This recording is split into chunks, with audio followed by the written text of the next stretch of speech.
Está começando agora o podcast Além do Software e o episódio de hoje é: você sabe se a sua software house está indo bem? Nós estamos aqui hoje com o Jonathan, diretor de mercado da TecnoSpeed, e hoje nós vamos bater um papo aqui, né, Jonathan, sobre números que a gente deve olhar para uma software house na hora de fazer gestão, para saber se você está indo por um caminho legal, se a sua software house está saudável, se ela está lucrativa, né? Muitas vezes a gente fixa o olho no faturamento, no volume de vendas e a gente deixa, né, outros aspectos de lado que dizem de fato se você realmente tem uma empresa capaz de gerar lucro, se você tem uma empresa que vai perdurar no futuro e se a sua gestão realmente está indo por um caminho bom, né? Muitas vezes o empresário ele se depara com situações, né? A gente estava até conversando aqui anteriormente que, será que eu estou indo bem? Com base em que eu consigo dizer se a minha software house ela é sustentável, ela vai continuar crescendo, né? Foi isso que a gente estava conversando, né, John? Fala pessoal, beleza? É comum a gente responder esse tipo de pergunta, talvez não de uma maneira tão direta assim, né? Tô indo bem? E aí, John, tô indo bem? Não, mas eu ouço muitas perguntas que estão ali, que implicitamente a pessoa quer perguntar se tá indo bem ou não. E o que eu acho interessante é que a gente vive um momento de modernização, vamos dizer assim, da gestão, né? Que é um momento de sair um pouco daquele padrão de, poxa, se tá faturamento, tô tendo um faturamento e tô tendo lucro, então meu caixa tá positivo, então eu tô indo bem. E quando a gente vê exemplos de empresas que crescem, e a hora que você vai ver, de repente não atingiu ainda um ponto de equilíbrio, né? E você fala assim, mas peraí, que critério que se usa para estabelecer se está indo bem, se está indo mal, né? E aí vira uma confusão na cabeça das pessoas. E agora, o que eu devo considerar? Acho que esclarecer isso, explicar também como a TecnoSpeed usa, né? Algo mais prático, mais do dia a dia mesmo. Como é que esse número faz diferença numa tomada de decisão? Eu acho que é aí o grande X da questão. Exatamente. Então a gente vai falar um pouco sobre aspectos diversos dentro de uma software house, né? E discutir esses assuntos aqui hoje. Até eu gostaria de lembrar você que está nos assistindo no YouTube que você pode assinar o canal da TecnoSpeed para receber os próximos episódios do Além do Software. Essa é uma série que a gente começou a gravar e que ela promete muito, né? A gente está montando um roteiro assim que tá muito legal. A gente vai falar sobre vendas, sobre gestão, sobre estratégia, sobre uma série de assuntos para que empresários de software, para que desenvolvedores que queiram ter um negócio ou queiram crescer na carreira de gestão dentro das empresas possam receber algo que a gente possa colaborar com vocês de um aspecto mais prático, né? Aqui a gente não vai ficar entrando em conceitos, a gente tem formações aqui na TecnoSpeed falando sobre gestão, sobre vendas de software house e tudo mais, mas aqui não, aqui é um negócio prático, né? Hoje o convidado do nosso podcast é o Jonathan, mas a gente vai trazer aí diversos pessoas da TecnoSpeed, convidados e tudo mais para falar sobre esses assuntos também. Então eu queria que você se inscrevesse no canal do YouTube da TecnoSpeed para assistir em vídeo, ou então na sua plataforma de podcast preferido, assina a série Além do Software para receber sempre que um novo episódio for publicado. Ok? Bom, Jonathan, para começar essa nossa conversa e para a gente avançar, dá para dizer que a gente está tentando prever o futuro da software house, olhando para esses números que a gente vai conversar? De certo modo, sim. É claro que existe uma série de riscos e esses riscos têm que ser dimensionados, calculados, gerenciados. Então, por isso que não dá para dizer, talvez com certeza, só olhando esses números, de que você consegue prever o futuro. Mas a probabilidade é muito maior do que você não ter isso na tua mão. Como é que diz aquele ditado, né? Em terra de cego, quem tem um olho é rei, né? Então é mais ou menos essa linha. É melhor você ter uma visão embaçada, mas você ter uma visão, ter uma direção e uma visão mesmo que ainda não esteja tão nítida para você do futuro, do que você não ter visão nenhuma. Enfim, ali, tendo uma visão embaçada, você pelo menos consegue saber o rumo, né? Para onde ir e ter um pouco mais de segurança, de convicção no que você está fazendo. Legal. E a gente estava até conversando, né, hoje durante o dia, e que o faturamento da empresa não serve para a gente olhar para o futuro dela, né? Por mais que a gente está falando de uma recorrência que muitas vezes o empresário ele tem ali um faturamento, entre aspas, garantido nos próximos meses, ainda assim não é o que a gente tem que olhar, né? No começo, né, eu até falei ali que o modelo de gestão, o modelo de gerir um negócio, ele está mudando. Então, partindo desse pressuposto, né, eu ouvi várias vezes né, assim, parentes meus, né, meu pai, meu tio, falaram assim, tá faturando? Tá faturando. Pô, então tá legal. Né? E a gente sabe que hoje a realidade é outra. Você tem exemplos de empresas que ficaram anos sem faturar nada, né? Só construindo base de usuários. Só gastando, enfim. Eles falam assim, pô, mas peraí, né? Então começa a dar um tilt na cabeça, né? Uhum. Daí, né? Como é que uma empresa recebe tanto investimento, tanto aporte e de repente não está faturando?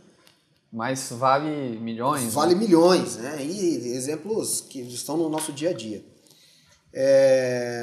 Mas não só também o faturamento, porque o faturamento ele pode estar iludindo, né? Porque o faturamento sem ser confrontado com outros fatores da empresa, e quando eu falo outros fatores, eu não estou falando só o resultado líquido, né? O operacional lucro. Ali, o lucro líquido, não estou falando disso. Estou falando de outros fatores que realmente dizem a respeito da performance da empresa.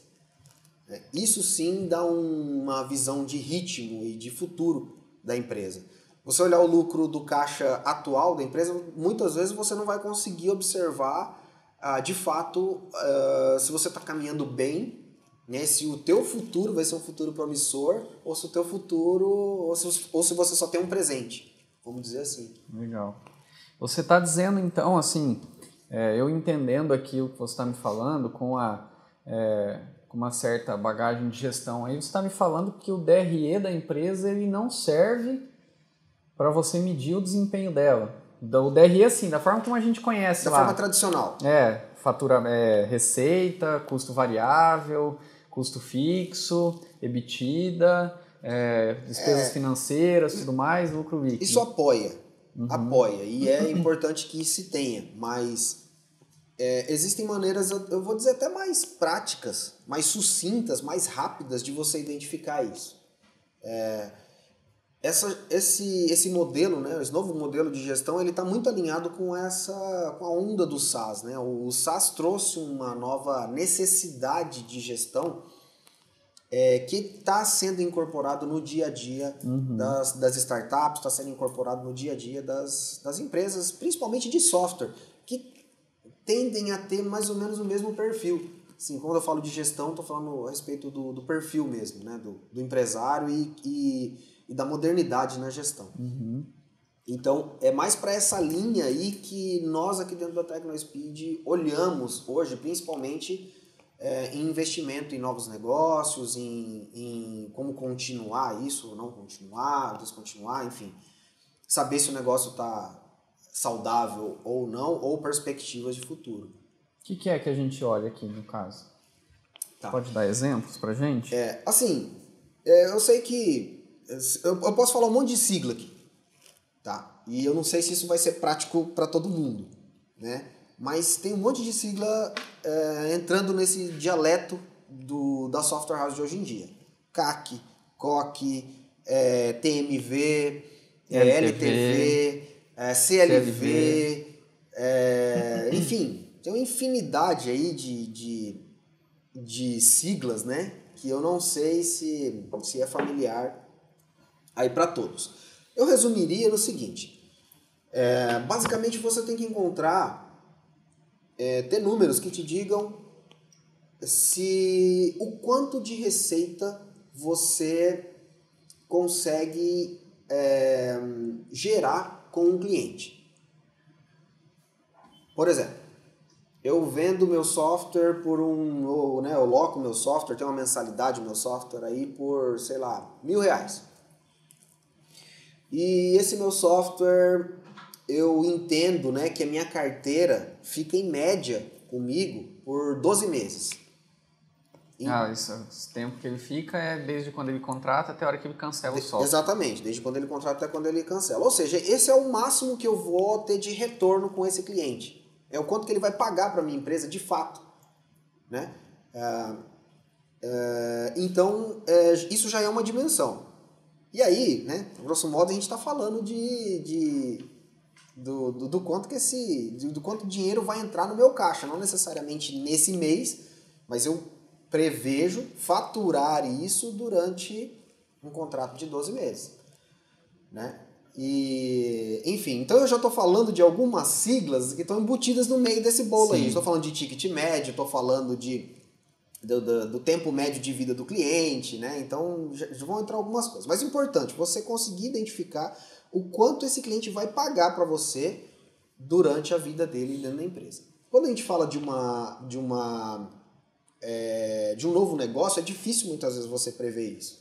Porque você não tem, eu comecei um negócio agora, eu não sei se ele vai ficar comigo 1 ano, 2 anos, 3 anos.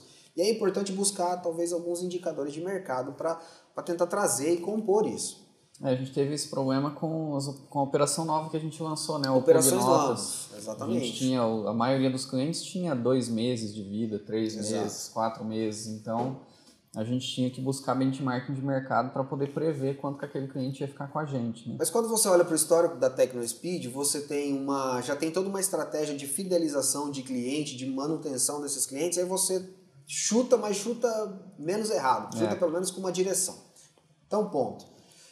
Você entendendo, eu queria deixar claro pro pessoal, então, né? Eu não vou entrar aqui nos detalhes não agora, mas daqui dá para ramificar muitas coisas, inclusive o NPS, né? Que é uma forma de medir satisfação do cliente. Ele influencia no tempo que o cliente fica com você, porque você fideliza mais. Mas não vamos entrar nesse mérito agora. Primeiro, tem que identificar o quanto que esse cliente traz de retorno para a empresa. De retorno assim, ele fatura. Legal. A segunda coisa que você precisa fazer é o seguinte: quanto eu vou gastar para manter esse cliente aqui? Eu vou trazer o cliente para dentro, legal. Aí eu vou ter, sei lá, se o meu software está na nuvem, eu vou ter infraestrutura, eu vou ter, né, processamento de servidores, eu vou ter suporte técnico, vou ter desenvolvimento de features ali, né, de novos recursos ali para manter o meu software atualizado, enfim. Quanto que custa você ter esse cliente na tua carteira por 12 meses? Então você vai fazer uma conta simples, R$1.000 é a minha mensalidade, legal, bacana. Agora, vai ficar comigo quanto tempo? Prevejo 12 meses, que é a média da minha carteira. Opa, então R$12.000. Mas vou se ele gastar... cobrou uma implantação, entra nisso também. Eu cobrei mais R$3.000 de implantação, então o valor total é 15 mil. Evidente. Então, por exemplo, vamos usar então 15 mil. Legal. Mas aí, o que acontece? Eu vou gastar para manter esse cliente na minha carteira R$500 por mês. Para facilitar a conta aqui. Entre o suporte, desenvolvimento, infraestrutura, despesa de boleto, tudo isso aí entra também ou não? Assim, você pode até embutir isso, né? Eu não queria ser tão xiita ao ponto de engessar, né? Mas é porque depende muito administrativo, essas coisas. Depende de operação para operação, o quanto o teu software é self-service, o quanto o modelo de pagamento que você tem. Então, não queria engessar nisso. Mas, enfim, considera que é o que você gasta para manter esse cliente aqui dentro. Para entregar o que você está proposto, né? O serviço que você se propõe. Exatamente, para entregar. Legal. A partir daí, você passa a ter o quê? Então, meio que uma margem de lucro, né, do cliente nesse período de tempo que você espera. Então, se vou gastar... quanto que a gente colocou de mensalidade? R$1.000, né? Mas tanto de setup inicial, deu 15 mil. E eu vou gastar durante o ano, vamos para facilitar a conta. Vou gastar 5 mil durante o ano. Sobrou 10 mil. Sobrou 10 mil. Opa, 10 pau é lucro então. Pô, legal. Não só isso. Por quê? Porque custou dinheiro para você trazer esse cliente para dentro. Sim. Então, o comercial, marketing, as ferramentas, se você exato. patrocinou um evento para trazer esse cara. Exatamente. Então você fez ações de branding, você fez evento, como você falou, Facebook, mídia paga, mídia Paguei a agência digital, de conteúdo, pagou a fazer agência, o trabalho, tudo. comissão do vendedor, enfim, tudo. Despesa, qualquer despesa que você usou para trazer esse cliente para dentro. Legal. Aí você chega num cálculo do quanto você gasta por mês, né? E enfim, na média, falou assim, ó, trouxe 10 clientes por mês, gastei X, quanto que deu no final das contas? Pô, deu R$2.000. Pô, então eu tinha 15 mil que eu prevejo de receita durante 12 meses, desconto o que eu vou manter esse cliente, já descontei 5 mil, fiquei com 10, mas eu gastei 2 para trazer o cliente para dentro. Sobrou 8. Sobrou 8. Legal. Então isso é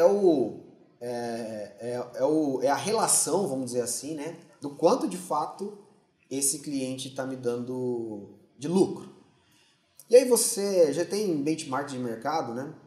Para você comparar essa relação de quanto custa para você trazer o cliente com quanto ele te dá de lucro.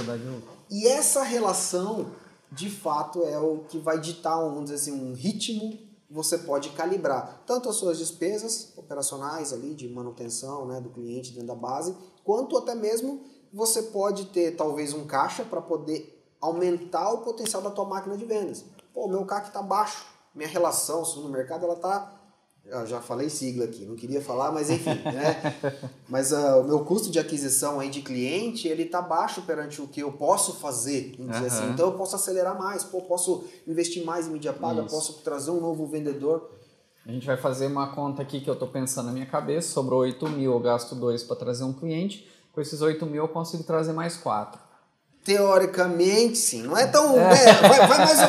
vai mais ou menos por aí. É lógico que tem outras... Só para pegar a linha de raciocínio, né? O que eu vejo muito é que quando a pessoa não faz esse tipo de conta, que, assim, eu explicando parece muito simplista, né? Mas aqui eu tô falando de COC, eu tô falando de ticket médio, eu tô falando de tempo médio de vida, né? TMV, eu tô falando de CAC, que são siglas que as pessoas já estão começando a ouvir, mas muitas vezes não sabem como encaixar isso no teu negócio. Sim.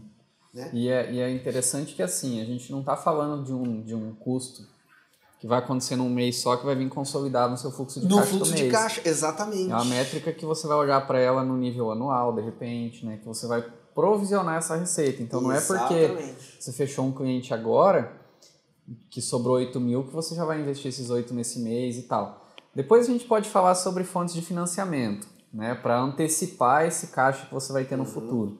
Mas por hora... Exatamente, mas é isso. Por isso que eu digo que a relação de gestão da empresa não é só mais olhar quanto que eu faturei e quanto deu de lucro líquido. Não é isso. Até porque você pode projetar ter lucro lá na frente. Né? Esse caso você está citando. Falou, pô, eu não tenho dinheiro nenhum para começar. E se eu não tenho cliente ainda, eu não consigo nem sustentar o desenvolvimento, eu não consigo sustentar a entrega, eu não consigo sustentar pagar o vendedor nesse momento. Estou construindo tudo isso. Mas você consegue projetar isso para o futuro. Poxa, se eu pegar tanto de investimento, né, seja no banco, seja, né, com um patrocinador, enfim, como é que eu vou conseguir viabilizar esse dinheiro? Como é que eu vou conseguir devolver esse dinheiro? Isso consegue projetar o futuro. Prever, entre aspas, né, que nem a gente estava falando no começo. Sim. Prever, inclusive, você pode estabelecer margens ali, né, de erro para mitigar possíveis problemas de projeção, né, tanto no CAC quanto em despesas, o que você vai ter. Sim. Mas o que eu queria deixar claro assim, é que o grosso da fórmula ela é simples. É você olhar de fato quanto você vai ter de receita com esse cliente ao longo do tempo. É lógico que dentro disso a gente desdobra em uma série de indicadores, que aí a gente pode depois, na sua frente, detalhar em como encontrar esses indicadores, como medir, né, de maneira efetiva. Mas quanto que ele vai me dar de receita. Segundo, quanto vai me custar esse cliente para entregar o serviço. Terceiro, quanto custa trazer o cliente para dentro. Dentro disso, a gente faz uma relação, então, desse lucro líquido por cliente pelo custo de aquisição. É o quanto custa botar ele para dentro. E a gente tem uma relação, pode ter uma relação saudável ou uma relação não saudável. Como que você sabe se essa relação está saudável ou não? Você usa benchmarking de mercado? Sim. O que você faz para saber? Ah, beleza, eu tenho aqui, ó, sobrou 8 mil. Isso é saudável, isso não é? O que a gente consegue dizer nesse sentido? A gente costuma assim... Tem um benchmark de mercado que diz o seguinte, que a tua relação do custo de aquisição com o CLV, ou seja, com o lucro, vamos dizer assim, que esse cliente te dá, tem que ser uma relação de, no máximo, 30%. Ou seja, se você, vamos supor que você receberia os 15 mil, você não poderia gastar mais que 5 mil para trazer o cliente, é isso? Mais ou menos nessa arredondando linha bem ali os... no exemplo que a gente estava usando, né? Então, o que é importante a gente ter, assim, consciência é que a gente não está falando de uma estratégia posterior de upsell, de uma estratégia posterior, né, de cross-sell. Então, a gente está falando exclusivamente de você adquirir um cliente e dentro daquele contexto que você tem atualmente de recuperar o retorno sobre ele. O que a gente vê muito hoje no mercado. Existe uma briga por aquisição de usuários. Uhum. Então você vê lá Rappi, iFood e tal, os caras estão metendo grana. Pão pra cima e comida de graça e entrega de graça. Exatamente. E aí se você for de repente olhar a relação dele, CAC e CLV, de repente não está encaixando. Mas por quê? Porque a relação atual. Agora, qual que é a projeção de rentabilizar ou aumentar o ticket médio com outros produtos? Né? Com ser uma plataforma de pagamento, com trazer outros serviços agregados. Então, eu queria deixar esse adendo aqui só para as pessoas também entenderem que existem outras formas, né, de você projetar o futuro e muitas dessas startups acabam crescendo muito nessa linha. Cara, vai crescendo. O custo de aquisição, não importa o quanto ele tá, vai metendo grana, mas com uma ideia de futuro. O que acaba sendo de alto impacto? Sim, né? Você acelera muito o crescimento, mas no futuro você corre um risco de não conseguir, de fato, fazer o rollout, né? Fazer esse upsell, né? E aumentar o ticket médio do teu cliente. E aí muitas vezes a gente está olhando para uma realidade que ela é diferente de um Rappi, de um iFood, onde, lógico, um iFood captou bilhões, um Rappi também tem um monte de grana para investir em CAC. Muitas vezes a gente se depara com situações onde o próprio sócio faz a venda, onde o próprio empresário é o vendedor, onde ele não tem uma estrutura ali inicial de venda e aquilo já fez ele chegar num certo nível. A gente sabe, né, e a gente até fala sobre isso no Software House Sucesso, que existe aquela transição onde você passa o processo de venda da sua mão, como dono da empresa, para um time de vendas.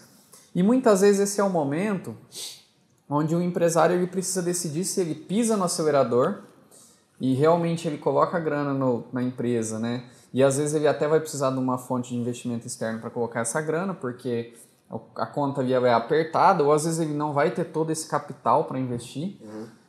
Mas ele precisa ter, assim, pelo menos um pouco de certeza de que aquilo que ele vai colocar vai dar resultado, né?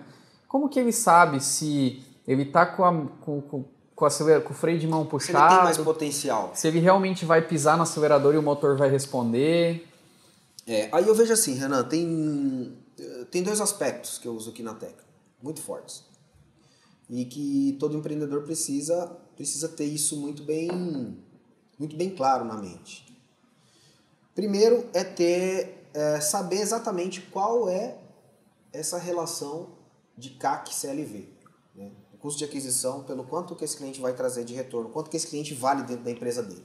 Esse é o momento de olhar para o ROI dele também, que é o retorno, né? Que é aquele lucro do final, ou não? Você acaba tendo indiretamente essa visão, né?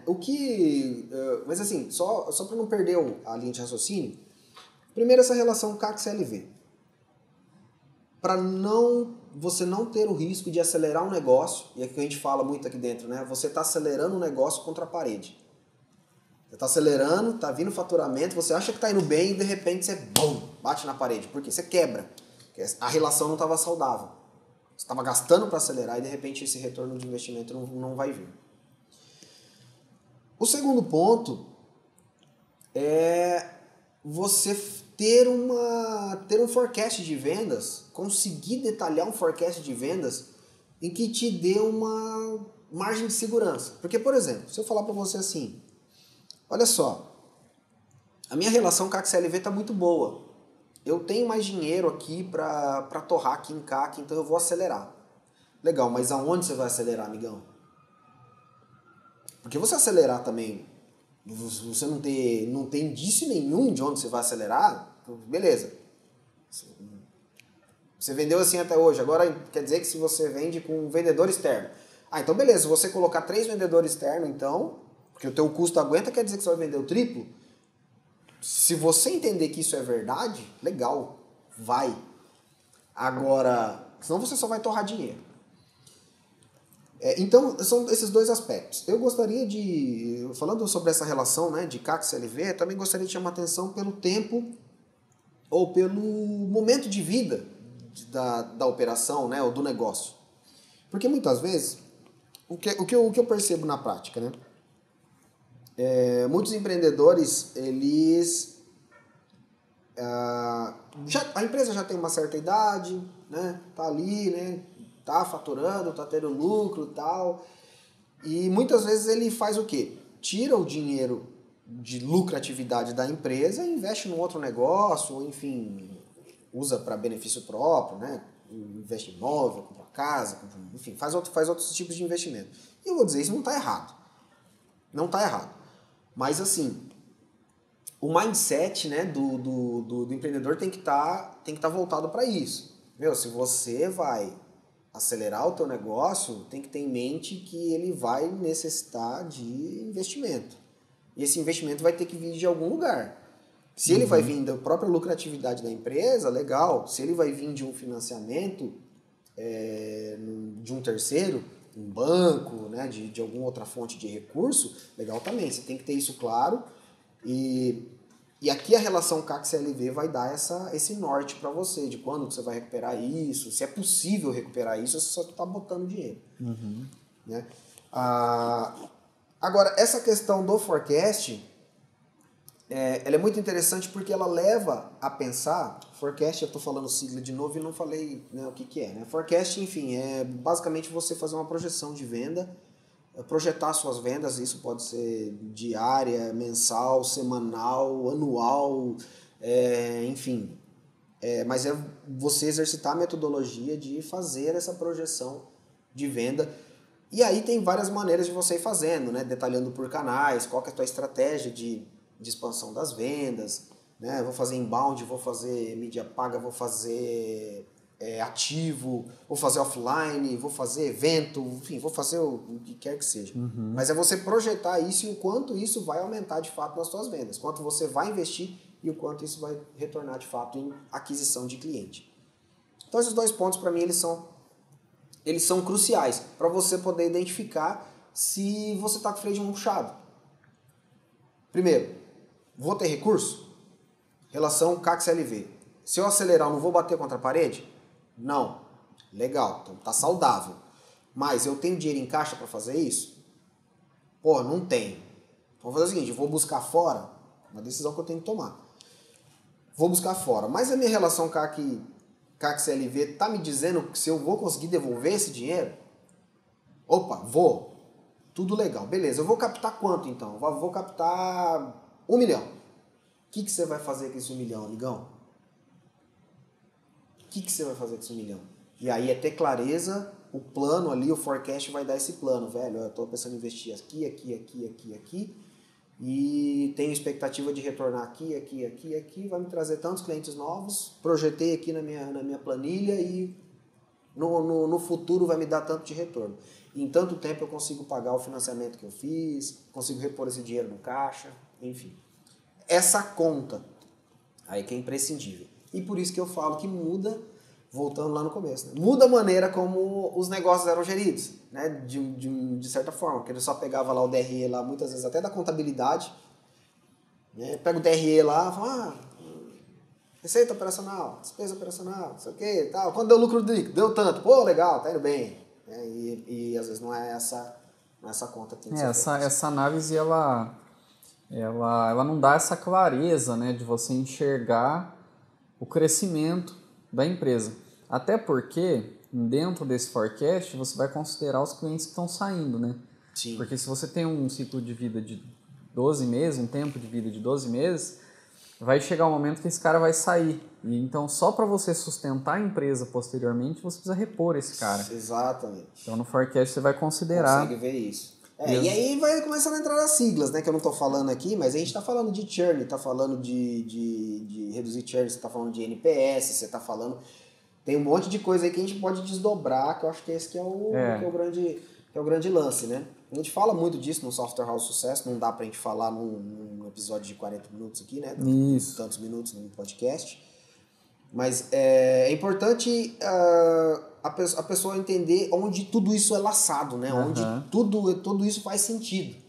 E onde que isso vira, de fato, direção... Clareza, né? Onde isso vira direção para a empresa, né? O CEO da empresa, o diretor, ele consegue... Pô, aqui, ó, tá aqui na minha mão, cara, o volante, né? Tá aqui na minha mão e eu consigo ter clareza que se eu forçar para a esquerda, o carro vira para a esquerda. Se eu forçar para a direita, ele vira para a direita. E se eu quiser tirar o pé do acelerador, se eu quiser aumentar a aceleração, eu sei quanto combustível tem, vai dar para chegar, não vai dar para chegar. Essa clareza... E muitas vezes o modelo de gestão antigo, né, o anterior, ele não traz. Eu até esses dias eu ouvi de uma pessoa que me falou assim, eu estava vendo que as empresas em média investem 5, 10% do faturamento em marketing, e eu estou investindo só 1, 2%. Não necessariamente essa análise vertical do DRE, ela não vai te dar... Ela pode não dizer nada. Ela pode não dizer nada. Pode não dizer nada, absolutamente nada. Ela pode ser até uma referência, mas... Aí, por exemplo, aí você vai comparar uma empresa que está tem começando... uma venda... você vai comparar uma empresa que tem uma venda consultiva, que talvez tenha um custo com um comercial altíssimo, e ela aponta... de repente, o maior custo dela em marketing, se comparando com o e-commerce, por exemplo, que o marketing é grande parte do custo de aquisição. É atrair o cara ali, onde é um self-service e tal. Então, essa relação ela é muito perigosa, vamos dizer assim. E até assim, para quem está começando uma operação de marketing e vendas, tende a ser uma relação um pouco maior, né? Você tende a investir mais em CAC do que no momento seguinte. Claro. Você está começando, então, por exemplo, eu vou contratar minha primeira agência de marketing para fazer o meu trabalho. Vai passar ali por momentos, até pela minha experiência em marketing também já vi muito isso, que você vai ter que passar arrumando a casa, você vai ter que... você vai testar muita coisa, né?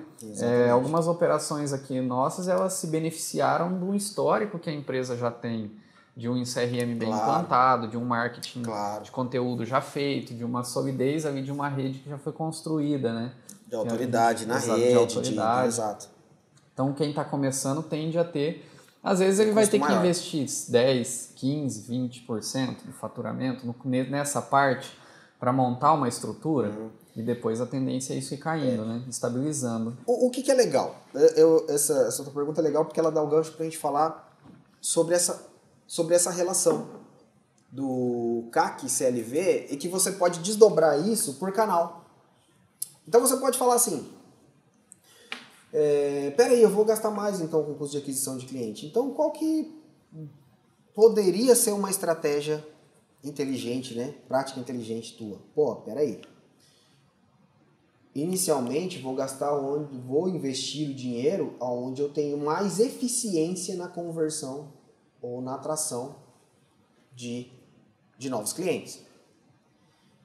Você tem a opção, vou fazer marketing digital, vou fazer evento, vou fazer mídia impressa, o que eu vou fazer? Aí de repente você olha lá e fala assim, cara, é o seguinte, fiz um teste aqui, superficialmente, aqui eu vou gastar uma projeção, aqui eu vou gastar 100 mil reais, aqui eu vou gastar 150 mil e aqui eu vou gastar 50. Né? Então você separa todas essas contas e vê assim, e vamos supor que o nível de investimento é maior em uma, mas a relação de clientes é a mesma para todas. Então você já começa a ver assim, é melhor eu investir aqui primeiro, nessa primeira nesse primeiro canal, sei lá, eventos com contadores. Vamos supor que seja mais barato. Vou investir aqui, porque isso já me traz cliente de imediato, mas isso não vai me garantir, esse canal aqui ele tem uma saturação. Isso não vai garantir o meu crescimento por mais tantos anos. Vai me trazer e depois vai saturar. Mas beleza, você já começou por ali. E é legal que você pode projetar esse seu custo de aquisição no CLV só para esse canal. Então você pode desdobrar a conta, né, do macro da empresa, a relação CAC-CLV, você pode desdobrar por canal e ver qual que dá maior performance, qual que dá maior relação. E aí fala assim, pô, beleza, então agora eu vou tomar a decisão de investir nesse canal aqui, porque ele está me dando uma melhor relação de retorno de investimento. E aí você vai usar aquela estratégia que até o próprio Érico Rocha fala do montinho e montão, né? Você investe um pouco, aí daqui a pouco, os seus 30% do CAC, você vai colocar ali, por exemplo, para trazer 5 clientes. Aí 5 clientes vão ser 15 mil, por exemplo. Isso aí. Mas aí depois eu vou trazer 10, aí vai ser mais. Aí você vai conseguindo ter mais capacidade de investir em ações maiores e novos canais, né? É isso aí. Porque os canais saturam, né? Sim. E eu acho que o interessante é o seguinte, a gente, né, tem um cara que eu gosto muito, né, que hoje ele é board da TecnoSpeed, né, um conselheiro nosso, Rogério Martins, foi vice-presidente da Wilpur de produtos mundial, né, Wilpur que é dono da Consul, Brastemp, dessas empresas, nosso conselheiro, e eu compactuo muito da visão dele a respeito de como você investir, de fato, num canal, num produto e tal. Tenha números na tua mão. E se você não tem, testa. Aí você tem o número, depois você entra, depois você vai. Exatamente. Né? Então, essa eu acho que é um aprendizado que a gente tem que ter para tudo. Você não tem nada, não chuta qualquer coisa. Primeiro, dá um passo pequeno, velho. Dá um passo pequeno, pega, testa. Depois, com o resultado daquele teste, você já tem como projetar um pouco melhor. Quer dizer que você vai acertar? Não, mas pelo menos você já tem alguma coisa ali, né? Melhor do que não ter nada. Exatamente. E, Jonathan, quando que foi a virada de chave da TecnoSpeed que ela começou a olhar para as operações dela dessa forma? Eu sei que teve a época que a gente também já olhou DRE, né? A gente fez isso. Mas quando que foi assim que a gente virou a chave e começou a olhar para a organização dessa maneira que a gente faz hoje, que é o que a gente está falando aqui? Eu estou falando, esses conceitos, né, ele vem emergindo muito com o SaaS, com o crescimento do SaaS. E também com as startups de modo geral, né, olham ou tem uma relação com isso. E a gente, um dos fundadores da empresa, né, que é o Rodrigo Palhano, hoje ele é diretor de estratégia na empresa, então o papel dele se preocupar com isso, nessas ferramentas de gestão, trazer isso pra gente e manter a gente atualizado, pesquisar, né?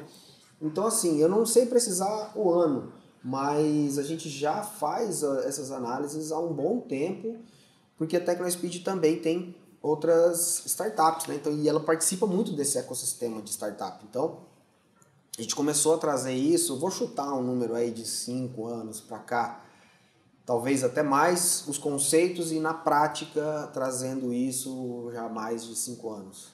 E hoje o planejamento da TecnoSpeed é pautado nessas métricas. Com certeza. Não, assim, é lógico que a gente está simplificando aqui, né? A hora que você vê o planejamento do estratégico da TecnoSpeed, o detalhamento em contas, né, em forecasts, em planejamento orçamentário, em divisão de unidades de negócio e tal, aí é um monte de outras ferramentas que entram no meio da jogada. Mas a grosso modo é isso que a gente olha. Cara, essa relação tá boa? Não tá, mas eu tenho projeção dela melhorar, relação CAC-CLV? Tem. Pô, então, né, consigo projetar muito melhor. E aí essas métricas elas vão lá para o planejamento estratégico, elas direcionam os orçamentos da... Sim, com certeza. A gente já teve casos, por exemplo, de lançar uma unidade de negócio. Lançamos uma unidade e essa unidade não performou por uns 6 meses. Assim. A gente estava botando grana, não estava performando muito legal. porque estava com um custo operacional muito alto, o COC, né? O custo de operação, ali, de entrega do serviço.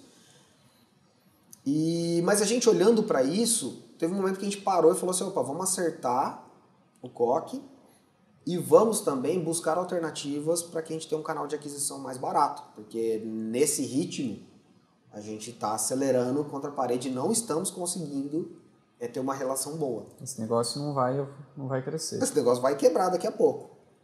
E foi bem interessante, porque a partir dessa reflexão, né, num negócio novo, com todo esse, né, aparato que a TecnoSpeed já tem, você vê, estava fadado se não tivesse esse tipo de controle, a gente ia quebrar aquele negócio.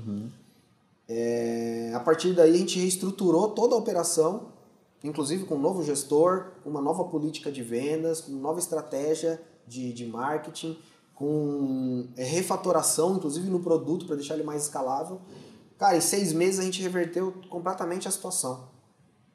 Então, se você não está, você é gestor e você não está olhando para essa relação ali diariamente, mensalmente, né, você corre o risco de perder a mão.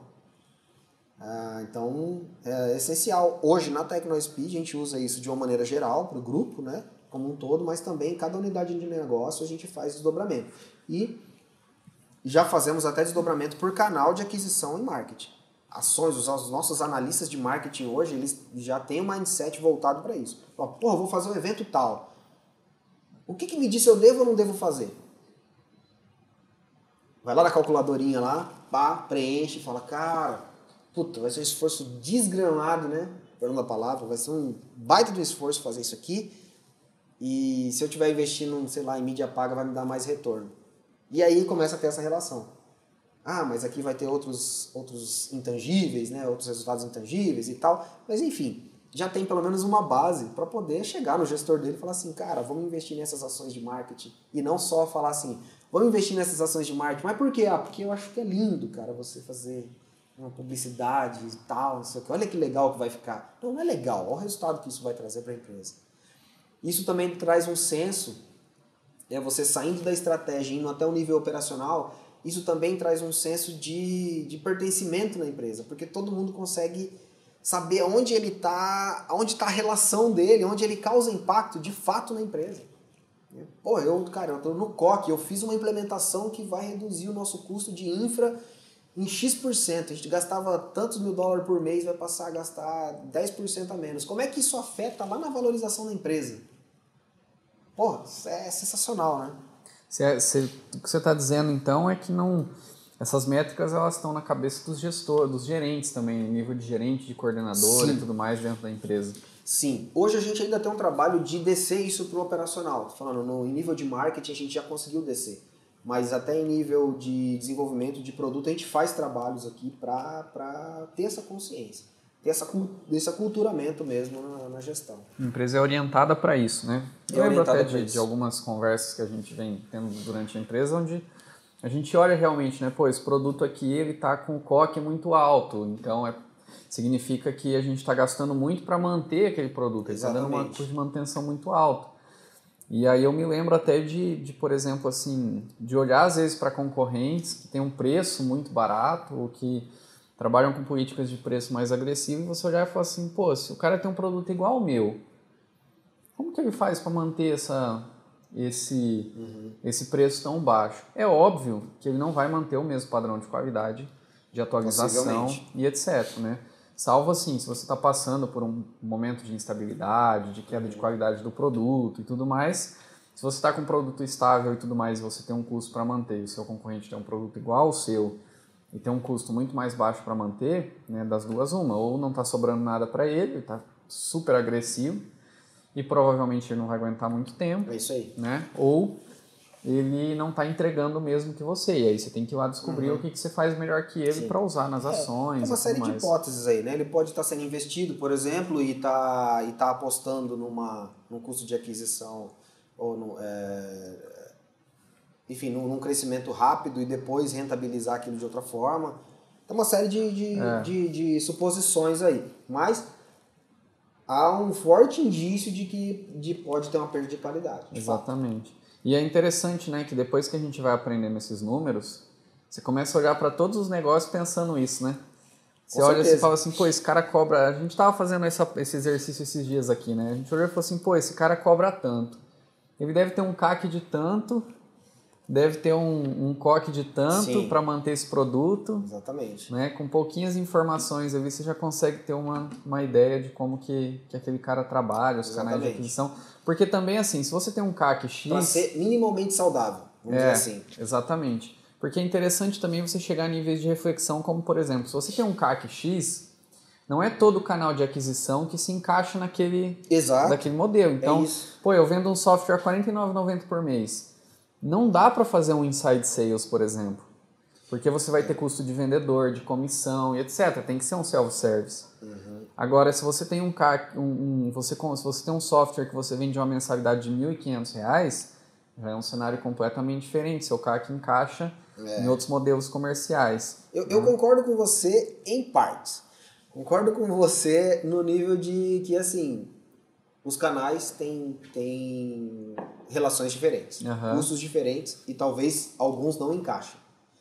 Agora, eu discordo porque eu já vi muita mágica sendo feita. A gente fez a mentoria da Endeavor, a gente achou algumas empresas, assim, puta escaláveis, né, que tá crescendo, assim, crescendo um monte. E o cara tem uma central de ativo, mas que ele consegue converter, muito monstruosamente. E aí, enfim, dilui muito o custo pela quantidade que ele gera. Ah, tá. Para concluir, então, eu não menosprezaria a genialidade de alguns... É verdade, assim, não é porque talvez eu não consigo ver nesse cenário que outra pessoa não consiga fazer. Tem um amigo meu que trabalha com ativo e, cara, ele tem uma eficiência sensacional, cara. Sensacional. Ele, e é um cara que... Eu respeito muito essa galera, né? Um cara que talvez não tenha todas as formações acadêmicas, mas ele faz o negócio acontecer, cara. Encontrou forma de... E aqui, ó, lista, lead, e aqui, ó, telefone, e ele faz a equipe dele performar. Meio que estilo Lobo de Wall Street, né? Mas no caso ele não engana ninguém, ele tá vendendo algo muito bom, assim, um produto realmente muito interessante. Então eu colocaria na conta com essa projeção de forecast, né, com algo assim de fato executável e dá para dizer assim que você tem que ter mais agressividade para... Não sei se agressividade é a palavra certa, né, mas você tem que ter mais volume. Sim, de modo geral, para fechar. De modo geral, você fazer uma venda pela internet com inbound e tal, tende a ser mais escalável. Eu só não gostaria que a gente realmente falasse, pô, o Jonathan falou lá que não dá pra fazer, aqui tô fazendo. Cara, dá pra fazer sim, velho. Enfim, agora depende da sua capacidade também de executar, né? De executar. Às vezes até quem tá ouvindo a gente tem um modelo comercial diferente, né? A gente, por um certo tempo, a gente ficou com a cabeça tão fechada no digital aqui dentro da Tecno, né? Sim. E depois a gente foi descobrindo que tinha muitos empresários de software que estavam ganhando muito mercado com representante, com pastinha embaixo do braço, batendo na porta. Exatamente. E tal. Então a gente tem que ter essa cabeça aberta realmente para descobrir novos modelos, né? E não ficar fixado só naquilo que as pessoas falam que é tendência, né? Esse é um dos meus grandes aprendizados como gestor, cara, de marketing, assim, de mercado. Não achar que realmente, de fato... É porque eu faço desse jeito, que esse jeito é o único jeito de fazer, ou ele é o melhor. Enfim, tem que respeitar, tem que tirar o chapéu para quem faz acontecer. Sim, é por isso que é bom a gente conhecer outras empresas, né, outras realidades, sair um pouco de dentro do escritório, visitar os nossos fazer clientes. Mentorias. Cara, então, esse caso que eu te citei, né, isso que aconteceu aí e tal, foi uma mentoria na Endeavor, que a hora que eu ouvi, assim, eu fiquei, meu... O que esse cara conseguiu fazer, velho? E já tinha esse amigo meu que já trabalha com televenda, né? Já há muito tempo, mais de 10 anos, 15 anos que ele trabalha com televenda. E a empresa dele, cara, é um distribuidor, assim, sensacional, muito respeitado no mercado. E o cara consegue fazer acontecer. Então, né? Agora, é inegável também né, esse amigo meu, ele muitas vezes reconheceu, a gente troca muita figurinha, ajudo muito ele, por exemplo, a implantar um processo de inbound, de mídia paga e tal, porque a gente tem muito sucesso com isso aqui na Tecno. Uhum. Ele olha também e a gente troca muita figurinha nesse sentido. Sim, legal. Ô, Jonathan, e aí pra gente ir encerrando o nosso podcast de hoje, se a gente pudesse dar algumas dicas para os empresários e desenvolvedores do que a gente tem que tomar cuidado na hora de fazer essa análise da empresa e levantar esses números. Tá. Assim, eu tenho uma série de fatores, eu vou procurar tentar sintetizar em 3, pelo menos, tá? E que não vai dar também para discorrer em detalhes sobre essas 3.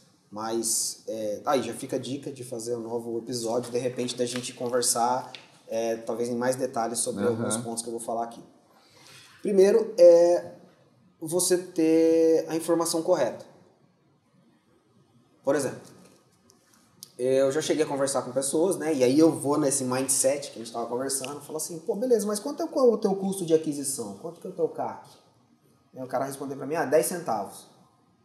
Eu falei, cara, peraí, 10 centavos? Tem alguma coisa muito errada aí. Você tá vendendo bala? Você tá vendendo bala? Só pode, né, cara?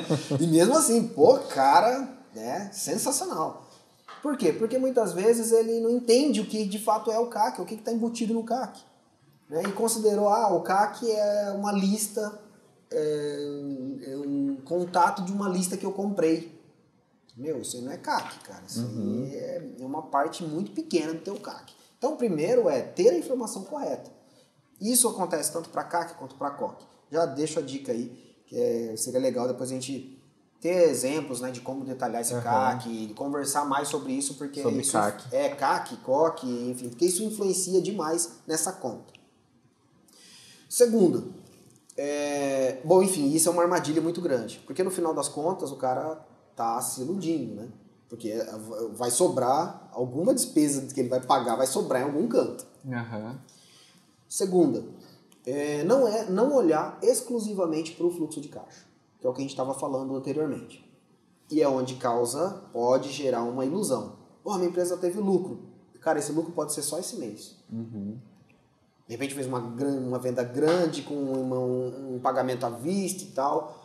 E então, não olhar para essa relação CAC-CLV, né, alguém chama até de LTV, enfim, mas não olhar para essa relação, para mim, é um fator assim que pode é um risco muito alto. E o caixa geralmente é um dos vilões, né? O fluxo de caixa. Terceiro é você cada vez mais fazer um forecast bem feito. E quando eu estou falando forecast, eu estou falando de orçamento, estou falando de previsão de receita, né? Mais especificamente, onde eu vejo muito erro, né, nos forecasts de vendas, e principalmente quando envolve receita recorrente, receita variável, canais, churn, né, perda de receita.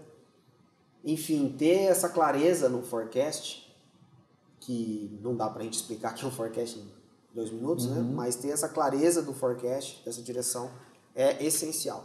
Porque errar mais ou menos ainda é aceitável. Agora, errar muito, você compromete toda a estratégia da empresa. E então, esses 3 pontos aí, eu acho que são, cara, eu vejo com certa frequência até as pessoas caindo nessas armadilhas. Tem mais, mas eu acho que não vai dar tempo de a gente falar sobre todas elas. Legal. A gente tem, né, uma formação dentro do Academy, do TecnoSpeed Academy, que é só sobre marketing e vendas de software house. A gente fala muito sobre esses alguns assuntos que a gente estava falando aqui, como, por exemplo, você estruturar um canal de vendas, você construir sua estratégia de marketing e vendas, fazer forecast, tudo mais, né? Se tiver interesse, né, quem está nos ouvindo, em aprender mais, em buscar um conhecimento um pouco mais avançado, a gente tem esse material à disposição. O que eu acho interessante, desculpa te cortar, Renan. Pode falar. Mas no Software House Sucesso eu conto realmente a história da TecnoSpeed na evolução do marketing digital, né? Porque quando a gente começou o marketing digital lá, há um tempão atrás, né? Sei lá quanto tempo atrás, era um outro cenário, era um outro ambiente. E a gente se bateu muito, cara. Uhum. Se bateu muito. Então, realmente, ali... Eu não tô falando que a gente não fala o que você tem que fazer, mas fala as cagadas, né? As burradas que a gente fez. Uhum. E com certeza isso encurta caminho. Ah, sim. Se aprender com os erros dos outros, encurta uma série de caminhos, né? Então é bem bacana. Enfim, eu queria então, para a gente ir encerrando esse episódio, deixar para você que esse é um novo formato que a gente está trabalhando, né? Que a gente vai trazer discussões aqui realmente, né? Vocês viram que a gente não ficou aqui falando, olha, isso é CAC, isso é COC, isso é tal, agora você pega esse, soma esse. Não, a gente foi trabalhando aspectos práticos mesmo, e a gente pretende passar aqui por uma série de assuntos, todas elas relacionadas à gestão da software house, como que você faz uma gestão de maneira muito direta e objetiva, né? O nosso intuito aqui não é ficar trazendo coisas muito surreais, muito fora, né? Às vezes a gente fala aqui, por exemplo, né?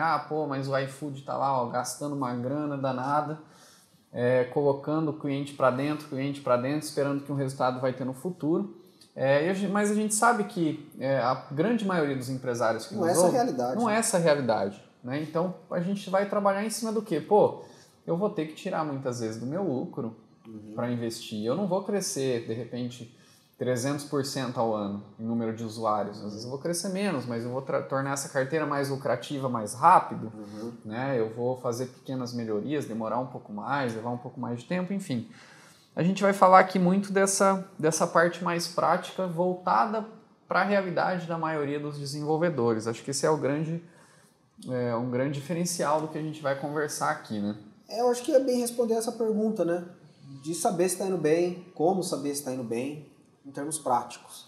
Exatamente. E se você quiser assistir em vídeo, tem lá no YouTube, né? Ou se você está assistindo a gente no YouTube, a gente tem também a plataforma de podcast, você pode assinar, sempre que a gente disponibilizar um conteúdo você vai receber. Então, fica ligado nessa jornada, vem com a gente, né? Em breve mais episódios, você vai ouvir bastante coisa legal, a gente vai compartilhar bastante experiência, trazer bastante gente bacana para cá. E, além disso, a gente vai trazer também uma comunidade, né? Onde a gente vai continuar, né, esse assunto lá, tirar dúvidas mais práticas e até eu acho que dá pra gente disponibilizar. Eu tenho uma calculadorinha aqui de CAC e CLV que eu posso disponibilizar lá, a gente pode debater em cima disso.